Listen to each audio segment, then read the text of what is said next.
हश्र में सैयद वो तुमसे भी कहेंगे देखना। एक सवाल है गुलजार अहमद साहब का। सवाल का खुलासा मैं बताता हूँ। जो उन्होंने सवाल पेश किया है उसमें दो तीन सूरतें उन्होंने बताई हैं। एक तो ये कि किसी फैक्ट्री में काम करते हैं जिसके अंदर साथ में काफिर भी मिलके काम करते हैं। सारे स्टाफ के लिए एक किचन एलोकेट किया गया है और उस किचन के अंदर ही सबका खाना एक साथ बनता है।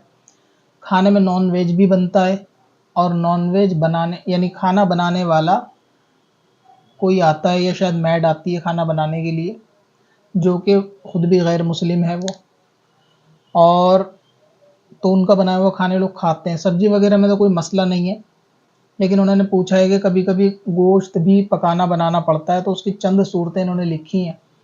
एक तो ये है कि गोश्त ये कभी खुद ला के देते हैं, जो इनके साथ रहने वाले गैर मुस्लिम है या जो पकाने आने वाला है वो खानसामा वो गैर मुस्लिम है, तो ये गोश्त खुद ला के देते हैं।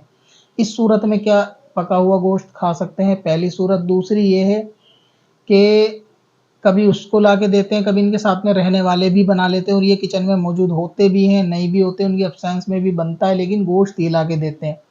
दूसरी सूरत ये है कि कभी कभी पकाने वाला जो आता है या जो आती है वो उसको बोल दिया जाता है गोश्त लाने के लिए, और वो गोश्त उसी दुकान से लेकर आता है कि जिस दुकान से उसको ताकीद की जाती है, और वो वहीं से गोश्त लाता है। इस बात का एतबार भी होता है।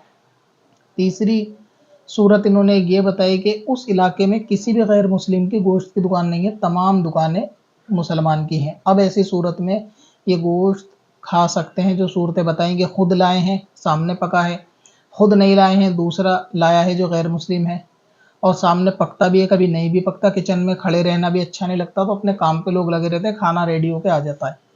सबसे पहले तो काबिल तारीफ बात आपकी ये है जो मुझे अच्छी लगी सवाल के अंदर, कि आपने अपने सवाल से रिलेटेड सारे पॉइंट जो है पहले ही वाज़े कर दिए, जिसमें सवाल को समझने में भी आसानी हुई और आपसे कोई क्रॉस क्वेश्चन बचा भी नहीं पूछने के लिए। बहुत सारे लोग इस तरीके का मामला करते हैं कि सवालात करते हैं तो उस सवाल से रिलेटेड जो जो ख़ास ख़ास पॉइंट है जो बताए जाने चाहिए वो नहीं बताते। इससे सवाल अधूरा आता है तो जवाब अधूरा आता है। फिर वो उसके रिप्लाई में जवाब दो तो फिर एक सूरत निकाल के बताते हैं कि ऐसा भी है, फिर उसका जवाब दो, फिर वो दूसरी सूरत बताते हैं ऐसा भी है। तो जो सूरतें होती हैं वो सब एक साथ बता दी जाएँ तो अच्छी हैं। अभी इसमें भी क्रॉस क्वेश्चन बहुत सारे बन जाते, लेकिन उन्होंने सारे खुद वाज़े कर दिए। एक तो ये कि जिसको भेजा जाता है वो उसी दुकान से लाता है, इन्होंने ये क्लियर कर दिया। आस-पास गैर मुस्लिम की कोई गोश्त की दुकान नहीं है, सारी मुसलमानों की, इन्होंने ये भी क्लियर कर दिया। किचन में लगातार नहीं रहते, आँखों के सामने नहीं पकता, आना-जाना लगा रहता है, ये भी क्लियर कर दिया। इसी तरह इंस्टाग्राम पे भी होता है, काफ़ी लोगों से जब पूरा गाय का निबंध लिख देते हैं वो, और उनसे कहा जाए कि अपनी बात को ऑडियो में बोलो, तो वो लोग मना करते हैं कि ऑडियो में हम लोग सवाल नहीं भेजेंगे।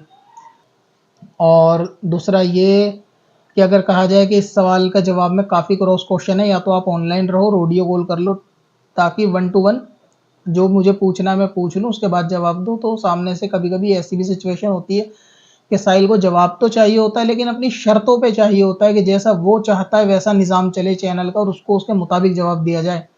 यानी एक दिन में वो मुझे मैसेज करे, फिर मैं उसको पूछूँ कि इसकी एक सूरत ये है, इसका जवाब दो, फिर वो मैं वेट करूँ, फिर उनका जवाब आए, फिर मैं उसको दूसरी सूरत बनती हो मैं पूछूँ। इस तरह से पूरा एक दिन एक बंदे पे मैं लगा दूँ। लोगों की ऐसी ख्वाहिश होती है, अनजाने में होती है, उनको शायद इस बात का इल्म नहीं होता कि सवालात की कसरत काफ़ी सारी होती है। ईमेल के ऊपर ईमेल भरे पड़े होते हैं, सैकड़ों के हिसाब से दुनिया भर में ईमेल आए हुए होते हैं, सब लोगों के जवाब ज़रूरी है। अगर इतने बड़े-बड़े पैराग्राफ में पढ़ने लगा तो फिर पढ़ने और टाइप करने में सारा टाइम चला जाएगा। हालाँकि टाइपिंग स्पीड मेरी 50 से भी ऊपर है, उसके बाद भी सबको लिख के जवाब नहीं दे सकता। इसी वजह से कहते हैं कि बाज़ सवाल ऑडियो में कर लेना बेहतर है, कम से कम इंस्टाग्राम पे तो, ताकि आपका टाइम बचे और हमारा भी टाइम बचे। अब बहुत से सवाल ऐसे होते हैं कि जिसमें काफ़ी सारे क्रॉस क्वेश्चन करने पड़ते हैं, तभी कोई उसका जवाब बनता है। जब तक हम चीज़ें ना जान लें तो उसका जवाब भी नहीं बनता। क्रॉस क्वेश्चन के लिए बंदा कॉल पे बात कर ले, ऑडियो कॉल इंस्टाग्राम पे डायरेक्ट, तो उससे हम लोगों को थोड़ी आसानी हो जाती है सवाल समझने में। तो ये सामने वाले को भी समझना चाहिए कि अगर आपसे कॉल के लिए बात कही जा रही है, ऑडियो के लिए कहा जा रहा है, या क्रॉस क्वेश्चन के लिए डिटेल मांगी जा रही है, तो उसको देना ही पड़ेगा। बगैर डिटेल के सवाल का जवाब नहीं हासिल होता। तो ये सवाल अच्छा था, सवाल भी अच्छा था, इसके अंदर डिटेल भी सारी थी जिससे जवाब को समझने में आसानी हो, कोई माइंड के अंदर क्रॉस क्वेश्चन बचा नहीं कि जो मुझे पूछना चाहिए इनसे। तो पहली सूरत जो इन्होंने बताई कि गोश्त अगर ये खुद लेकर आते हैं, अब चाहे वहाँ रहने वाले इनके साथी पकाएं या आने वाला खानसामा पकाए, दोनों की एक ही सूरत है क्योंकि हैं दोनों ही गैर मुस्लिम, तो उसमें कोई मसला बदलेगा नहीं। तो वो गोश्त तो आपके लिए कोई दिक्कत नहीं, कोई कराहत नहीं, खा सकते हैं। और ये भी बात हकीकत है कि 24 घंटे किसी के मेड के या खानसामा के सर पे खड़े रहना मुमकिन नहीं होता। आपने सामान ला के दे दिया, उसने रेडी कर दिया, रेडी करने के बाद आपने खाना खा लिया, बात खत्म। ये पहली सूरत है। दूसरी सूरत आपने बताई कि आप खाना ला के दे देते हैं और किचन के अंदर नहीं रहते, फिर वो खुद बनाते हैं, आपकी निगाह के पीछे बनता है और फिर आपको खाना मिल जाता है। ये दूसरी सूरत है। पहली सूरत में आप लाते हैं और खड़े भी रहते हैं। दूसरी सूरत बताई कभी खड़े रहते हैं, कभी गायब हो जाते हैं, किचन में नहीं रहते। दूसरी सूरत में भी खाना जायज़ है।